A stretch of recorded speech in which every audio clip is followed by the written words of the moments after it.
First game ng bagong Lakers center Alex Len, sabihin nating mas naging kapansin-pansin ang butas nila sa loob.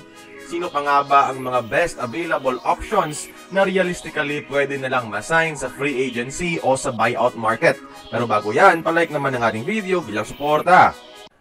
Bago mag-sign ng free agent mga idol, kailangan munang bumakante ng roster spot ang Lakers by waiving a player. Ang waiver candidate nila na most likely dito ay si Cam Reddish or si Markieff Morris. Although unlikely kay Morris dahil sa kanyang veteran locker room presence. Again, ilang beses nang inuulit-ulit ng mga fans na best option talaga si Dwight Howard.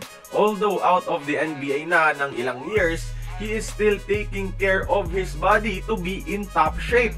Isa pa rin sa mga athletic centers kahit may edad na at ang presence niya sa loob, yung rim protection at intimidation mga idol, yan yung magpapadalawang isip sa kalaban at temporary answer muna sa malaking butas na iniwan ni Anthony Davis.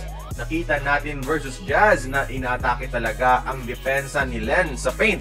Something na ire-reconsider ng kalaban kapag si Howard ang nakabantay at nakamando sa ilalim. Heto medyo may kalayuan pero may konting possibility kay Andre Drummond, especially sa pangit na nilalaro ng 76ers at sa reduced role niya nang bumalik na si Joel Embiid. Makukuha siya through buyout market at likely na magpapa-buyout itong si Drummond sa estado ng 76ers ngayon. The same way na kinuha ng Lakers si Dinwiddie last season mga idol through buyout market din. Eto, respectable numbers especially sa rebounds ang ginagawa pa rin ni Andre Drummond. So di malabo na gawa ng Lakers ng paraan ang kanilang reunion, especially with the promise of a championship sa Luka and LeBron duo.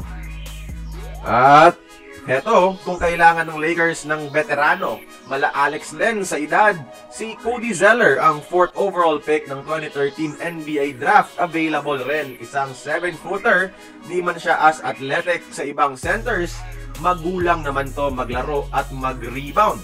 Mapapakinabangan ng Lakers ang experience ni Cody Zeller bilang backup third string center behind Jackson Hayes and Alex Len.